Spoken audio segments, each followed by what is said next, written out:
मरे हुए लोगों को कथा सुना करके ले जाते हो। कहाँ इसको कथा सुनाते हो? अपने सुनते हो तो उनको सुनाते हो।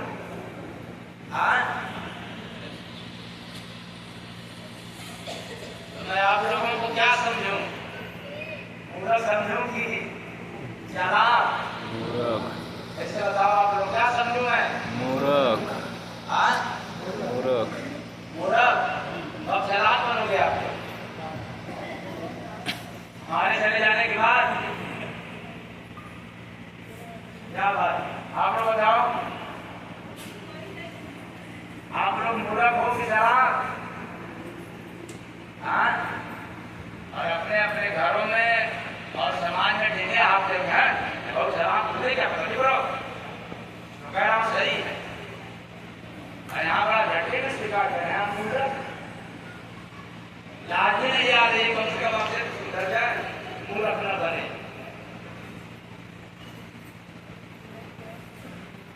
इसलिए जो विचार विमर्श नहीं करते हैं, जो सत्संग में नहीं लीन हुए, वो विचार आज ही निकला है, पहले भी थे, आज भी है, और ऐसे ही लोग सदा निकला बने रहते हैं। और मैं क्या चाहता हूं, कम से कम सगुरा बनकर के जिंदगी चलाओ। यानी भरम भटकाओ और भावना में जिंदगी मत चलाओ, विश्वास में चलाओ, भरोसे में होकर के जिंदगी को यापन। ये कब तक भरम रहेगा?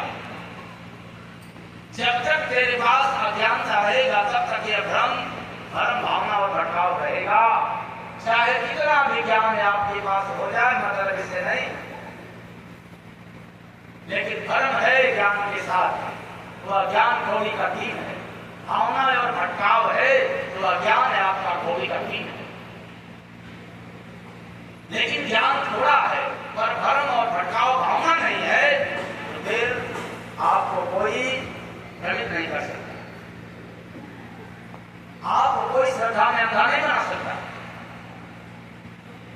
आप इस श्रद्धा में अंधा है तीन भैंस के कारण, भ्रम, भावना और भटकाव। अगर भीतर के दिन पितृपक्ष में यदि हम नहीं देंगे भीतरों को तो दोष हो जाएगा ना। क्या दिमाग में रहता है?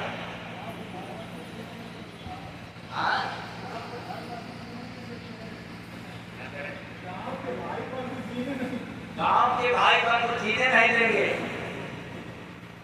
बात बिल्कुल सही कहा आपने। आपने बिल्कुल सही कहा कि आपको जो इस तरह से क्रियाक्रम नहीं करेगा उसको दयाल परदार पड़ोसी जीने नहीं देंगे। यही बात है ना। सोच लो मेरे ऊपर क्या गुजर रहा होगा।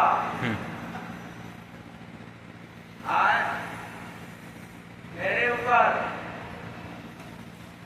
हमें संसार जीने दिया कि मार दिया?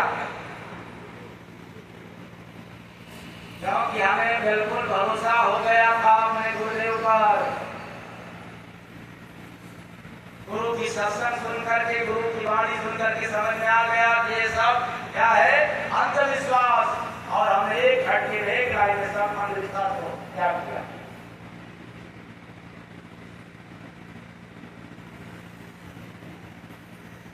और कोई ज्ञानी ये नहीं कह सकता है कि आप वेद पुराण को नहीं मानते हैं। जो मूर्ख होगा वही कहता होगा कि आप वेद पुराण को नहीं मानते हो। क्योंकि मैं भी कह रहा हूं कि अगर वेद में लिखा है पितरों को दान करने की, तो वेद में वह भी लिखा है कि बिना गुरु का कोई न भवसागर